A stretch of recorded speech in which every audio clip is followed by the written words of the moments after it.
you have an interest in horses and love learning more about horses, the horse industry, teaching, or even managing your own horse business, then you're in the right place. We would love you to join us on our mission, which is to improve the lives of horses around the world through the education of riders, handlers, and trainers. So get comfortable, listen in, and enjoy. This is another of our popular Listener's Choice interviews, which we're playing over the weekend. We've chosen the most popular interviews for you to select the Listener's Choice winner. If you're not sure how the Listener's Choice competition works, have a look at horsechats.com/choice for the rules and the leaderboard. If you have the same vision as International Horse College, which is to have a world where people safely appreciate, respect and enjoy their horses, and the horses appreciate, respect and enjoy their people, then have a look at their website, internationalhorsecollege.com, registered training organisation 31352. Today's guest is Sue Franks. Now, Sue's a coach and a motivator. She's also an avid competitor, promoter. She's been successful in reining, Western performance rodeos, and also traditional English events. Her goal is to ask her clients to enjoy riding the horses as much as she enjoys riding, and believes if you smile, then your horse will smile as well. Sue, that is a lovely saying. How are you? I'm very well. How are you? Good. I love that. If you smile, your horse will smile as well. Yes, it's actually more than that. It changes your physiology while you ride and you relax on your horse. Therefore, Things go better. I'm smiling just thinking about it, so that's good. All right. Now, Sue, we normally start off with a favourite quote. So have you got one for us now? I know that you're going to cry, but don't cry with this one. Okay.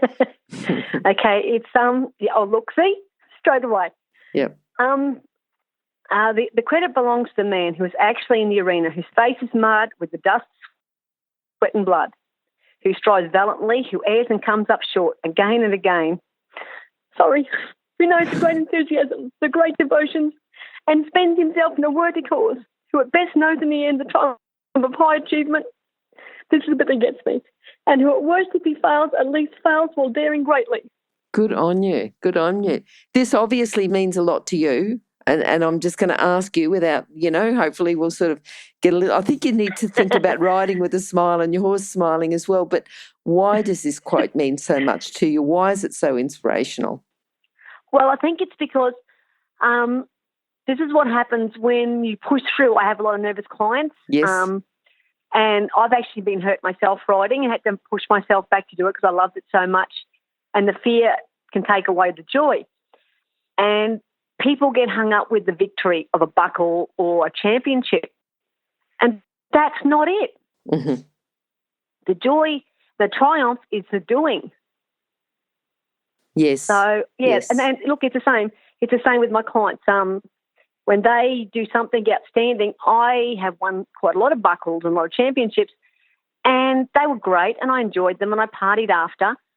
But they were just a reward for my hard work. But when my clients go out and win, when they've worked hard, oh, my God, I sob.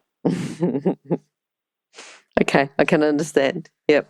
I don't know why, but that quote always gets me. Sorry. Yeah, that's okay. And I'm sure it's not when they just go out and win. It's when they just go out and do well and achieve things as well. Oh, yes. Yeah, look, it's such a reward to know that you have helped someone enjoy it as much as you do. Yep. Now, when did you start off? Because you deal with nervous riders. They're the main ones that you start teaching. When did you realise that you had a gift for helping people that are nervous, helping people that need to... I don't know if I realised I had a gift. I wanted to teach riding when I was a teenager. I knew that that's what I wanted to do. I was going to a Gila Pony Club in Mount Isa, and I was pretty bad. Borrowed horse, borrowed saddle. I own my bridle and my back. You know what? I love it when people come from beginnings like that, that they really had to scratch around and didn't just get offered everything on a plate. So, yeah, keep going with your story. This is good. I know. Yeah, I bought my first horse for $85. So I knew then, I also knew that it was going to take a lot, that teaching people wasn't a case of hanging out a shingle saying, just because I've got a ribbon or two at Pony Club I could ride. I knew it would take a lot to be good enough, because you have to offer quality. Even back then I knew.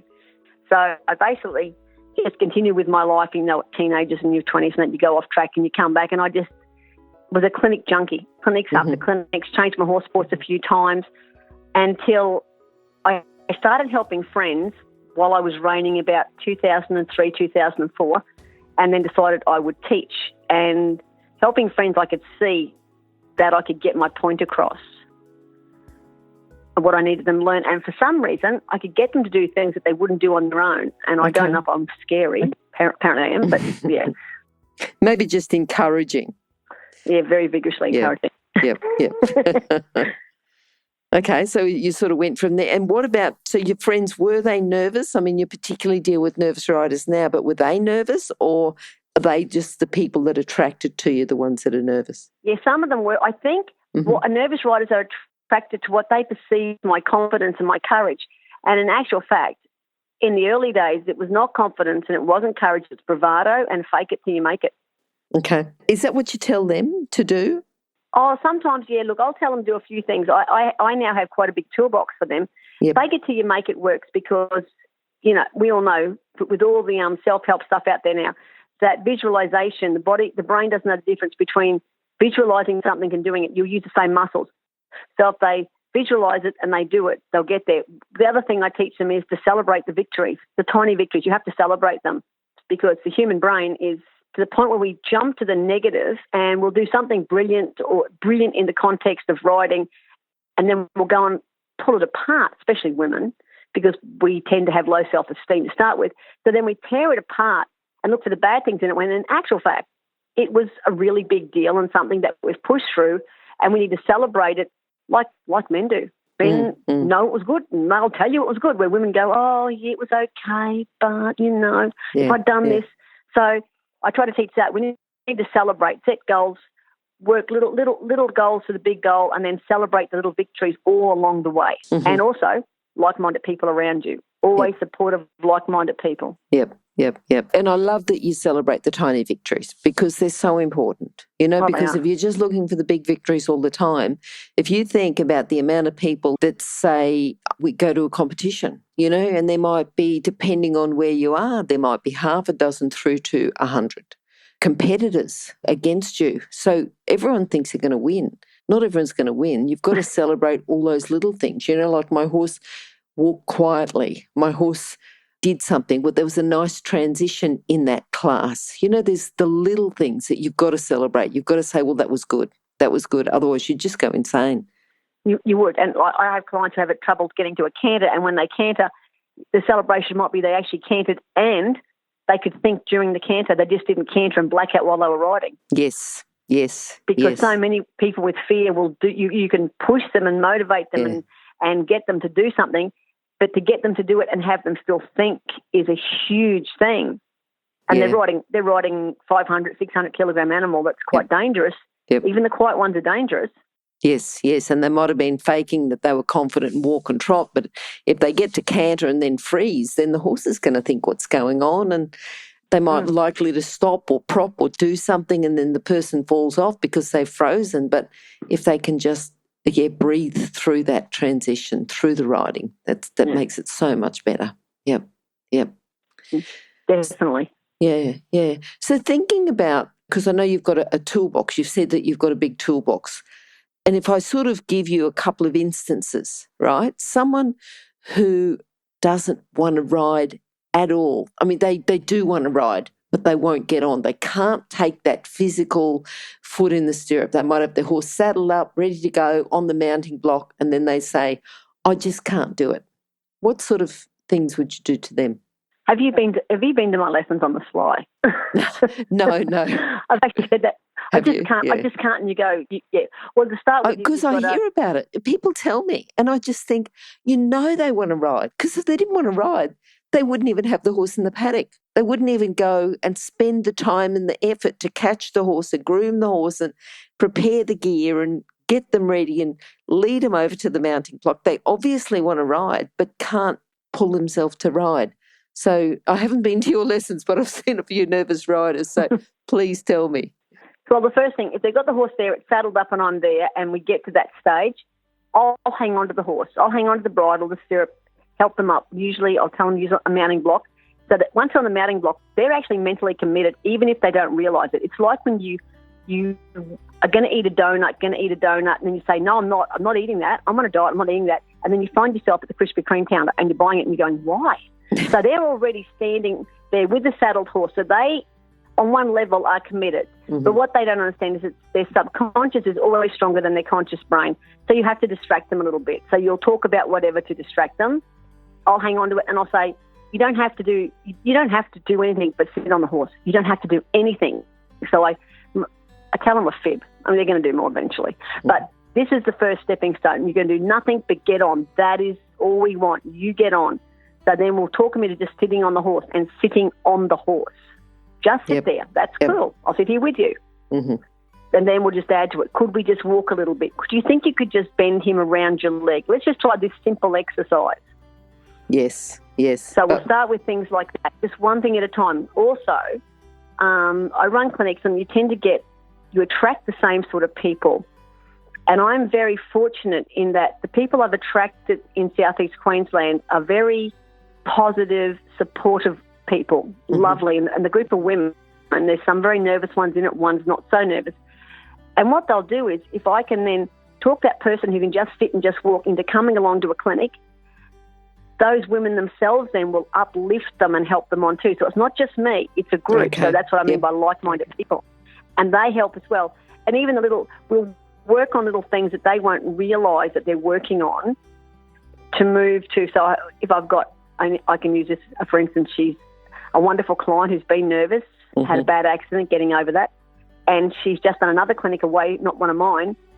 And she was telling me so excited today all about it, mm-hmm. what they did. And it was an outdoor clinic to go trail riding because she's great now in arenas, but getting out in the trail, which is what she wants, is scary. Yep. And all the things that they did in the trail, we've practiced in the arena repeatedly. Mm-hmm.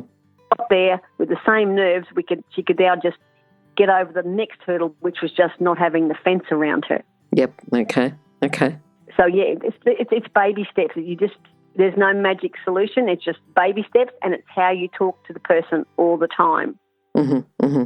And I'm just wondering, because you've said that the subconscious brain is stronger than the conscious brain, and you've talked about visualisation. So if they've been working and they're about to do a baby step, but they're not sure, worried, frozen, whatever, do you obviously do the visualisation then to get them to take if they're not ready to take the next step, they think they're not ready to take the next step, you do the visualisation then to get them ready for the next step? Yes. So what we'll do is, while they're sitting on the horse, mm-hmm. I'll actually have to start breathing. And I'm really big on breathing on horse, yes. how you breathe. Yes. So like it's the same sort of breathing as in yoga or in Pilates. So it's a 4 square breathing, four breaths in through the nose to the bottom of your stomach, push it to the abdomen, hold 1, 2, breathe out slowly through your mouth, 1, 2, 3, 4, hold 1, 2, become conscious of the breath. So I'll start them with the breathing like that, make them work on that breathing. And then while they're doing that, I just start telling them what they're going to do and mm-hmm. keep breathing. And I just keep telling them in the positive what they're going to do and that they're capable. I mean, if I can do it, you can do it. There's people out there who are quadra and paraplegics, and they can do it. So if you've got the same arms, hands, what I've got, you can do this. And I just start talking them through what they can do and they're going to do while they practice their breathing. So it's like a little mini meditation on the mm-hmm. horse. Yep. And it's amazing, like even the more advanced ones who are trotting and caring, who can't get something, you can start this process and then tell them what they're going to do while they're doing it. And you've engaged the conscious brain. Mm-hmm. So the subconscious is getting pushed a bit to the back. And next thing, they're doing a beautiful lead transition or they're lifting the horse into a collected canter just because you've just given them the tools and told them they could. Yep. And that seems so simplistic. But there's another saying that I love, and it came out of Ian Francis's little book. Treat people as they treat people as they are, and they remain that way. Treat them as they can be, and we help them become what they're capable. Mm-hmm. So that, to me, it says everything, because if we're all treated as if we are going to achieve at the highest level, we will begin to achieve. Mm-hmm. Mm-hmm. These tools, you've obviously developed them over a long period of time. You've talked about Ian Francis. Anyone else that you've got these tools from, or, they also ones from outside the horse industry? Oh, definitely. I go both. Ian's little book of sayings is just his winning attitude book is fantastic. Everyone should have it. Mm-hmm. I actually won my first national championship. I bought it, read it. I was having one of those little, what do you call them, a pity party at a national show. Yes. I read that all night, had a sleep, woke up and went out and won a very big class. Okay. And I'm okay. So that means the brain is stronger than I realised. It sort of made me think a bit. Definitely. That outside of it, I will take myself off, and you'll see sometimes I do clinics with another lady called Pam Siddons, and she's the best practitioner. And I'll bring her in to clinics where I will teach horsemanship, mm-hmm. and her job is to help people get over blocks. Okay.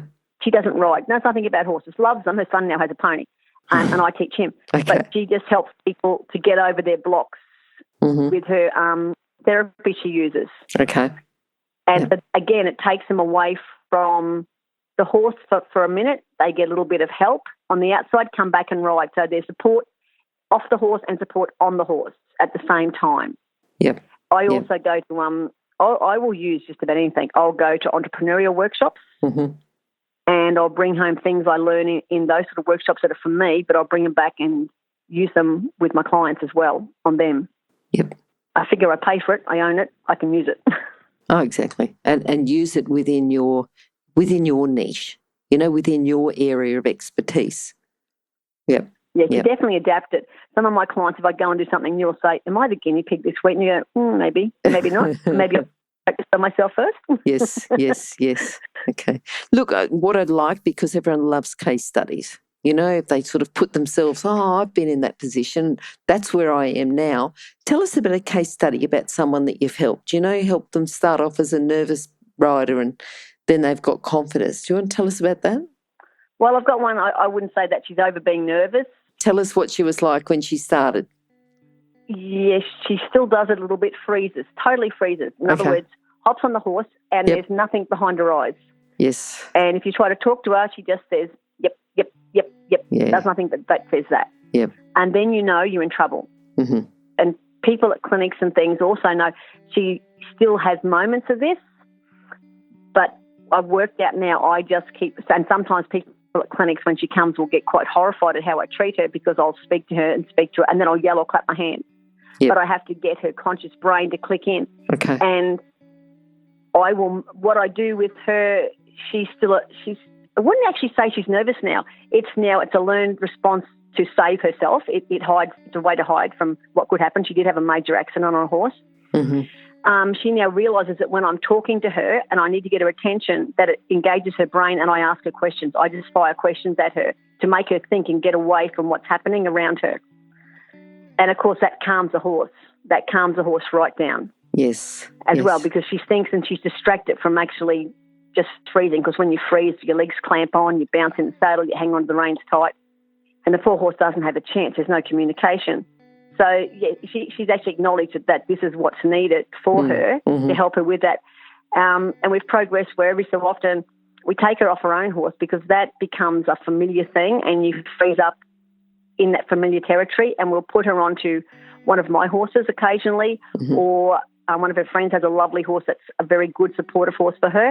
And I don't use mine for this often. She actually can ride. Yeah. Just a freezing up then allows a dangerous situation to develop. And I've found that putting her onto another horse also helps because she trusts my training or she trusts her friend's training. And she relaxes and can move ahead, and then putting it back on her own horse, you've broken the pattern. Mm-hmm. We've just broken that little pattern of freezing on the horse. And, of course, it's repetition. The more you do that and break the pattern, eventually it's like a layer on top. Every so often the freezing will come back out, but it gets less and less over time. Yes. So, okay. And the other thing is every so often if she gets to a stage where she doesn't come out of it as quickly, she freezes too much, I'll just have to say to her, okay, it's not about me or the horse today, is it? Something's happened at home, that's not my business. Mm-hmm. But have a look at that. Have you left what's happening at home, or have you brought it onto the horse?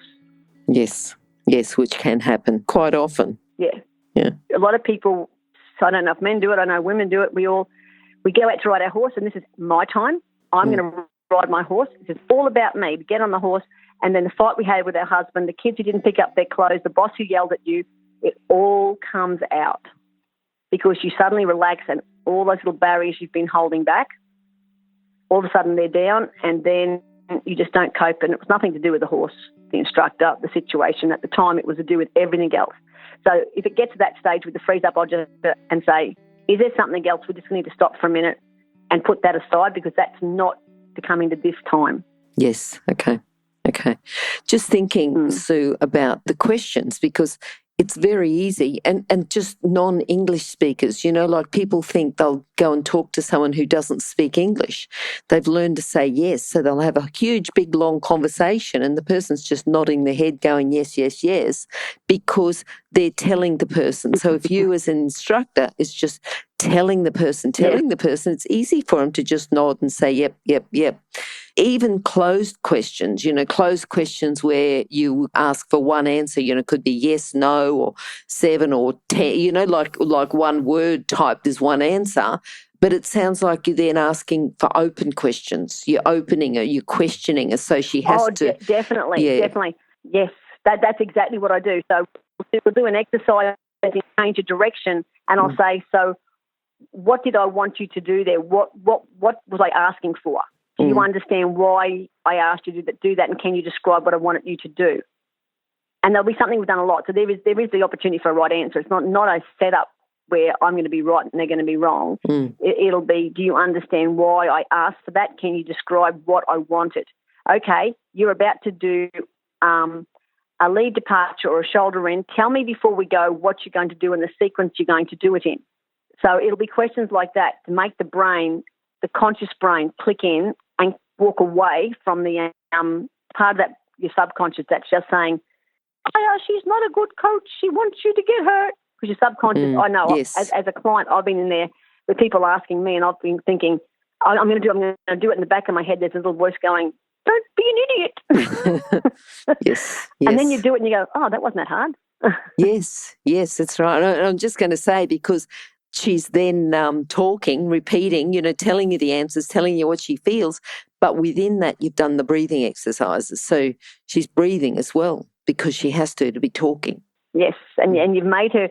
Even the other part when that happens, when people get so nervous, uptight, or they go into this freeze up, this protection thing, which isn't a protection on a horse. If you can just make them, and I'll say this as well, say, okay, you've got to look around. Tell me what's on the horizon. Look around, move your head. Lift your chin and move your head. And, of course, what people don't realise is that when we become scared, we close our chest, we close our pec muscles, and what we perceive as anxiety, it probably is, but it can also just be a lack of oxygen. So if you can get them to open up through the chest and look around at the countryside, next thing they've relaxed and the horse has gone, oh, thank God. and that's amazing. If you can make someone look at the horizon, that changes everything as well. So that's another tip, yeah. If you're an equestrian coach or a horse riding instructor, or even if you aspire to be one, have a look at the free video series for horse riding instructors on the Horse Chats website. Go there now, have a look, horsechats.com. Yes, because nervous riders, sometimes it's fine if you've got someone who comes along, nervous rider, you've got a school horse that is going to be able to cope with nervous riders. But sometimes they come on their own horses. What sort of things are you looking at with their own horses to know that they're even going to be safe to ride? Because maybe they're nervous because the horse is nervous and the horse is not going to be safe to ride, and that's just their intuition telling them, don't get on this horse. It's not going to end up well. What do you do there? What do you have in place there? Well, most of them will argue with you. I'll see that all the time. I'll see a horse isn't safe to ride, and they've brought it along, or you've gone to their place for a lesson. Yep. And you try to be really honest, and I'm afraid sometimes I'm bluntly honest, and it will hurt their feelings because they're emotionally attached. They love their horse, and that's right. That's why we have them. But sometimes it's like bad friends. I've had friends that when I was a teenager, and holy hell, I loved those friends, but my mother didn't like me having those friends because they were a bad influence on me. And sometimes this happens with the horse. So the first thing I'll do, you're not going to change their mind. They love their horse. It's a relationship they don't want to get out of. So you'll say, hand it to me. I'm not big on groundworking. I want to ride. I'll lunge or groundwork my own horses, but I will, at a clinic, in a lesson, I will actually say, I carry gloves. And if anyone's listening and you're going to ground work a horse, put a crash hat on. People die from lunging horses. If a horse kicks you in the head, it can kill you. Yep, especially one that's a bit fresh. Oh, yeah. And you know what? When you ground work a horse that's naughty and been challenging the rider a lot, and you suddenly change the status quo to, okay, I'm actually a human and I'm a predator, whether people like that or not. Humans have our eyes in the front of the head. And horses are naturally afraid of predators. And then all of a sudden we take the fear factor out. And then we let the horse cross the line. And now someone's got to fix that. And it's not pleasant, as I tell people when I'm pushing the horse around, say, don't think I enjoy this. I actually like to be nice to horses all the time. And so while you're pulling them back into line a little bit and showing them what you're going to do on the ground and taking some of the energy off for them, those horses sometimes will have a go at you because you've changed the status quo. And as I explain it to my clients, it's like the Big Bang Theory. You've let your horse write the roommate's agreement, and it's as big as Sheldon Cooper's, or it's bigger. That roommate agreement is huge, and they don't want to relinquish any of it. And quite often those horses aren't happy horses either because there's no herd authority. They're suddenly in control of a human, which they're not supposed to be. So I'll groundwork them, and I'll groundwork and explain what I'm doing, and I'll be very careful with them on the horse. And then once we get them back on the horse, after we've groundworked the horse and shown the horse that he has to behave a little bit, we'll start then applying that on the horse. If it's a client over time, I'll give them things to do. So when you tie your horse up or you're rugging him, be aware that if your horse takes a step towards you, he may want his bottom scratched. He may also be seeing if he can push you. You take a step away and he goes, oh, I can take space. Yes. So little things like that. I'm not talking about walking in and beating a horse to death. I'm talking about making him step out of your way. When you rug him, make him stand still and give you space, not step into you. And then we unconsciously just step back and keep doing up the leg straps. We let him rub his face on us to get the flies off. And all of a sudden, in his pecking order, we're no better than the tree down the paddock. Yep. Okay. And he's big and strong, and we're squishy and we break. Yes. So, things like that. When that does happen, I will groundwork a horse. I have taken to lately teaching more groundwork because people also, I find, nervous riders or riders who lack knowledge tend to lack energy when they groundwork. They'll try to make their energy in themselves really small so they don't offend their horse. And in doing that, the horse has to take control again. Yep. So they need to have the energy up to a certain level where the horse at least pays them some attention and doesn't just run around them in a circle on rote, that you're actually asking the horse to step away, come in, change direction, and he understands that you do have a certain energy level that you will maintain. Because I watch all the time. They have their shoulders down, their hands down low, and their head down, and already we've started a situation. Over. Yep. They look depressed, actually, like they need medication. Yes. Now, the exercises, the groundwork exercises, what do you do if you're checking a horse to see, to make sure that they're going to be safe to get on? Okay, I'll send the horse. So I have a long dressage whip or a driving whip and a rope halter, which I set down low on the nose, not up high, set it down low so it's on cartilage on a bone, because some of these horses will drag you around. Yes. And so I'll send the horse out like I'm lunging it, and then I will take the face. I don't like a horse to lean on me on the lunge, and I think I want them light when I ride them, so I'll take his face towards me. In other words, taking his front feet. So the horse faces me, then I'll send him again. So I'll send and bend a few times. That way, especially if some of them will kick you, it helps me stay away from the hooves, and they do know that they have to come in. And I'll also push them out, but I'll push them out with my whip. I do use a tail of the rein sometimes if I don't have a whip handy. I don't beat them. I tap on their belly where the leg goes. Yep. And so I'll push the horse away from me. I'll get a leg yield on a circle. So I'll say, can you push your belly out now? Can we push the hip away? I brought the face to me. I push the hip away and change direction. I also don't just go left, right. I'll go left, right. Okay. Then I'll go left again and then right, left. So I don't set up a where the horse knows he's going to change direction all the time until I can see that the horse's head's come down, his eyes softened, and he's actually got his ears on me and listening. Okay. Yep. Good. All right, then. We want to get you back to talk about this a bit more, I think, because I think you've got a lot of knowledge there that we want to share with our listeners, and I'm sure you've got some extra pulling out your toolkit, and you can pull out lots of things. And I'm sure that you're very open to learning as well. And I know that you're a clinic junkie, you're probably a seminar junkie, and you're learning all the time. So if you can, organise a time to come back and talk about this a bit more. But meanwhile, just let us know what you're planning in the future, what you've got on your agenda. Well, I'm going to have my first attempt at working equitation next March over at Logan. Okay. I've had 4 of my clients went out and competed just recently at Sanford and all did very well. Mm-hmm. I'm going to continue, of course, riding Western dressage. It's a wonderful sport with great people, the most inviting people ever. But I've got a clinic coming up in January, which is working equitation, a Western dressage clinic at Allarote in early February. Mm-hmm. So I don't know if we've gone any further than that with clinics yet, and I teach if I can. I teach 7 days a week. I just love it. What I do. Yep. And for a holiday, I went to Equitana and come back with more knowledge. Yes. Yeah, that was wonderful. Oh, it was. I was down there too, and there was lots of people I was down there that I just didn't see. I didn't see them. They'd be on Facebook and they'd be saying they're catching a flight back from Melbourne. And it's like, oh, did you go to Equitana? I didn't even see you there. Just lots and lots of people. I'd planned to catch up with a lot of people, but just didn't. Yeah. I'd be sending messages to people from Western Australia I wanted to see, and we'd be sitting in the same grandstand watching the same wonderful masterclass. Yes. And just didn't want to move, because if you moved, you missed it. Yes. There were so many things on. Yeah. And big days too, from 8 o'clock on and right through till 10 o'clock at night. So, you couldn't watch everything and then catch up on your sleep. So you might have to, I'm sure that a lot of people like me sort of watched as much as they could and caught up on their sleep when they came home. I will admit that if I stayed for the night classes, I tended to doze off. Okay. All right. I would nod and go, oh my God, I just missed extended trot. I missed half class. I've got to stay awake. All right. Now, Sue, can you just sum up your philosophy with horses, with training and with riders? Just give the riders a message about their confidence and about the relationship they have with the horse, just in a sentence or two, just before we finish off. That's a sentence or two. Okay, you can achieve it. It's I have heard that you actually can be quiet early in the morning.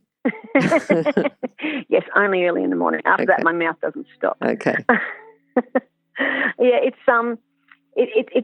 is achievable. You can think that you can't do it, but you can. And when you come to one of my clinics, my regular girls go, you should see their faces. Someone will say, but Sue, I can't. And I look at them and say, that is the worst 4-letter word you could use around me. So you can. It is achievable. If you want it bad enough, you will get it. It will happen.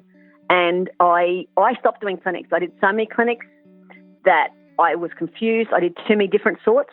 That's a big mistake people make. Stick with the same clinician for a while. Learn what they teach. And then a friend took me to meet a man called Ken May years ago in the early 80s in Roma. And the first thing I got from Ken was, he's actually a very good teacher. The first thing I got from him was, with hard work, it is possible. That's it. Mm-hmm. All you need is hard work and you'll get there. And that anyone can achieve that. No one died in their own sweat. Yep. Oh, that's good. Good saying. All right. Now, if people would like to contact you before you're back on again, Sue, the detail will be on horsechats.com/Sue Franks, or go to horsechats.com, search for Sue or search for Franks with an S. Or do you want to tell us your contact details now, just in case people have got their pen out ready to go or their phone out ready to write to put it in? Well, they can put my phone number in, 040 300 8390. They can ring me, or most people nowadays seem to want to use Messenger on Facebook. So I have a profile and I'll answer my profile or my page. I've got Sue Franks, the page and the profile. Okay, good. And we'll also put those details on your page as well, just in case people have missed them there, and the Facebook links as well. Yes, and there's always a calendar on my Facebook page. There's a calendar for the next month. Perfect. So I think we're actually fine with this month, but yeah, there's usually a calendar up. Okay, no worries at all. All right, Sue, thanks very much for chatting today, and hopefully we'll chat to you sometime very soon. Thank you so much. Thanks for having me. That's okay. Thank you. Bye. Bye. If you've enjoyed this chat, then please comment, rate and subscribe. If you'd like any changes or recommendations for guests, then please contact us through horsechats.com. And while you're online, have a look at the government accredited courses at internationalhorsecollege.com. Registered Training Organisation 31352. Remember that our comments and instructions are general in nature and do not take into consideration your individual horses or your individual ability and circumstances. If you enjoyed this podcast, then please leave your comment below.